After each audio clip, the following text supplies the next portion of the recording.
Will inflation drive up the interest rate? Let's have a look. Hello everyone, Florian here and welcome to another episode of HeiseSays. Grab your hashtag not sponsored cheap coffee and let's have a look at concerns that are beginning to spread because the inflation rate just, bumped up for the first time in a while, everyone. So let's start by, I'll bring over here. This is the CPI here, and this was just released as of today, or the day I'm recording. And if we scroll down here, we can see the all-grouped CPI Australia quarterly and annually movement. We have a look here. Annual change 3.2% there annually. So it's going up. Previous quarter, we still had, look at that. It was dropping. So this doesn't mean we're getting deflation. Prices are not getting cheaper. Just the rate that everything was going to shit was dropping. So it went from 7.8% down to 7, 6. I know it feels like much higher than this. At least it feels like that for me whenever I go shopping. Whenever I buy food or go out. But we can see here, it's been going down since December. Boom, boom, boom. Now it's up. I mean, this year, that was the one period when we had annual deflation of 0.3%. So the thing to consider is with inflation shooting up, will the RBA, will they want to adjust the cash rate target? Okay, because if that's one of the things, they want to have stability, they want to have a nice, boring, stable economy. They don't want inflation to shoot too high, among other things. So we'll have to see, because you've got more and more people that are hoping for a interest rate cut, a cash rate reduction. And, with the argument that will save them money on their mortgages. But we'll see here, Aussie homeowners dealt a massive blow as the two-year inflation streak dramatically ends. Now let's have a look at, before we read this, just mortgage stress. Who is at risk of it here in Australia? And I asked Copilot, and it did a pretty good job. So as of late 2025, 1.36 to 1.5 million Australians are considered at risk of mortgage stress, which is about 25.9% to 27.9% of mortgage holders, depending on the source and timing of the data. And this is based on Roy Morgan. So we can see here, 858,000 are considered extremely at risk, meaning their repayments are severely unaffordable. A mortgage holder is considered at risk if their repayments exceed a certain percentage of their household income. This threshold is often around 30%, a common benchmark for housing stress. Now, here's the thing. You could be at risk of mortgage stress or at mortgage stress, but still perfectly fine. Because you've got to remember, you've got a generation that has had to struggle to get into housing to such an extent that they were probably saving for a deposit while also paying insane rents. So they're going to do whatever they can to stay in housing. What this means is you may not see a flood of houses come to the market, and this is the crash that you're all waiting for, but discretionary spending will be tightened. Maybe little Timmy won't get the new pony, or you won't go to swimming lessons, or private school will be cut back, or discretionary spending will disappear. The subscriptions will be cut. You'll save money here or there. You won't go out as often. You'll buy the $1.50 coffee from 7-Eleven, not the $3 one. So that's where we'll see this. Why are so many struggling? Interest rate hikes from 0.1 to... okay, good thing, Copilot, but this 0.1% is not normal. That was insane. I hope we never get to a point where we have to see this again. I really do. The cash rate target now, this is normal. What we have now is normal. Home loans have grown significantly, especially in major cities. That's true. Cost of living and saving buffers are being depleted. We can see here the total number of mortgages, how many are at risk and how many are extremely at risk, and per state. So the biggest one is, not surprising, New South Wales, then Victoria, then Queensland and WA. You've got to remember now, Queensland, we've taken over Victoria with property prices too, or the average price for housing. So let's jump back and look at this article here, because... So homeowners are hoping for an interest rate cut from the RBA next week have been dealt a blow The ABS has released the latest quarterly inflation data, and it ends a streak that's been running for more than 24 months.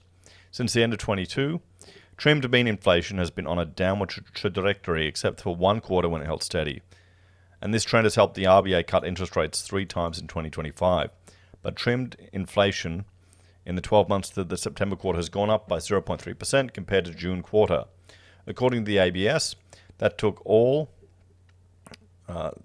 important metrics of price rises from 2.7 to 3%.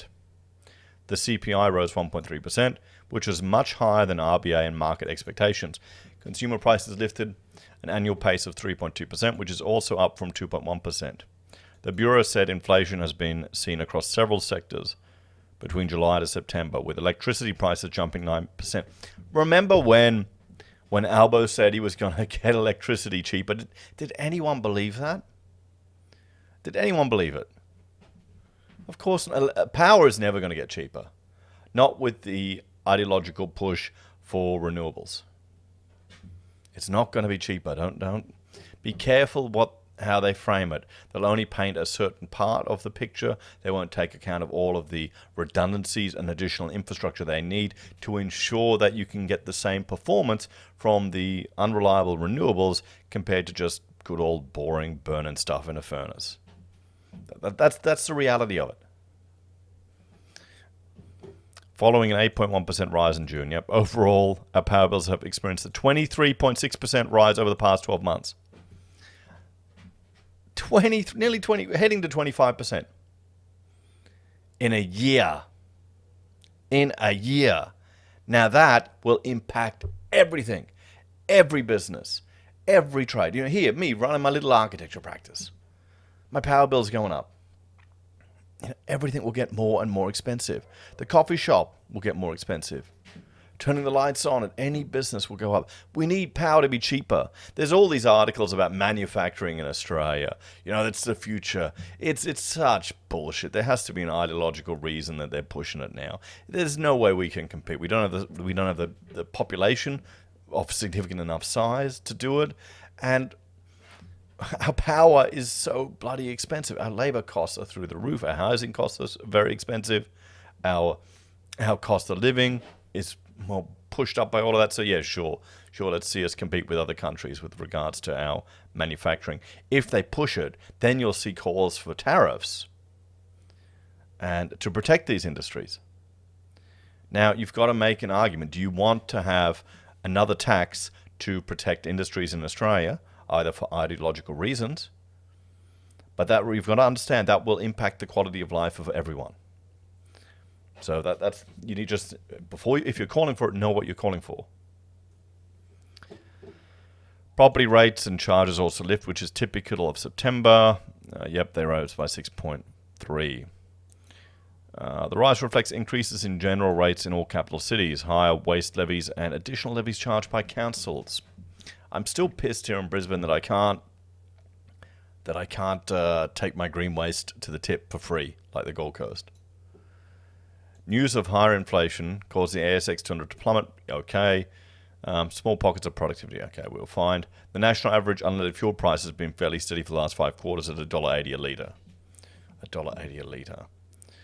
Chief IFM investor Alex Joyner said it was just the worst case scenario for the Reserve Bank, joining the chorus of pundits saying rate cuts were off the table this year. Now let's have a look. I'll bring up the rate tracker. We'll bring that here. This is predicting, or the market's assumptions or predictions of a rate cut. And as of yesterday, no change is 61%, and a decrease to 3.35 is 39%. So it's getting less and less likely that we'll see a rate cut. And if we go, let's go to the RBA. Let's bring up their chart to see. I mean, you've got the cash rate target. There you go, 3.6%. Yeah, I mean, look at this. This here is from the GFC. It's crashing down. That is not normal. Now, the problem is you've got people that are only used. They probably entered the market here. They got in at 0.1%. And they're expecting it to return to that. It isn't going to happen. Let's reflect on this and have a bit of a chat. I think this is a case of people getting into the market at a time when rates were insanely low. Remember, there was even talk of a negative cash rate. The media was discussing it. They were mentioning it. The RBA asked the banks to explore the opportunity of implementing that because it meant updating and changing their IT systems. But our Reserve Bank governor at the time was telling politicians and senators, no, it's not going to happen. We've had a look at other countries. It hasn't worked. But still, there were some people, when we had 0.1% cash rate, they didn't lock in because they thought it was going to go lower. Because this was the stuff the media was talking about. And the average punter doesn't really have the time to go through these things or look at this. I mean, this is my weird hobby. And we'll watch Senate minute meetings and committees just for fun because it's YouTube. But you got to appreciate how people will just see the media, follow the headlines, and go along with it and make financial decisions. So I would be shocked if we see a cash rate cut. Honestly, this year, definitely. I mean, could it go up? That's the question I put to you guys. Could you see him wanting to take the edge off? Because it's a mixed bag out there with who you talk to, how the economy's going. Anyway, let me know your thoughts and opinions on this one. Take care, and I'll see you next time. Bye for now.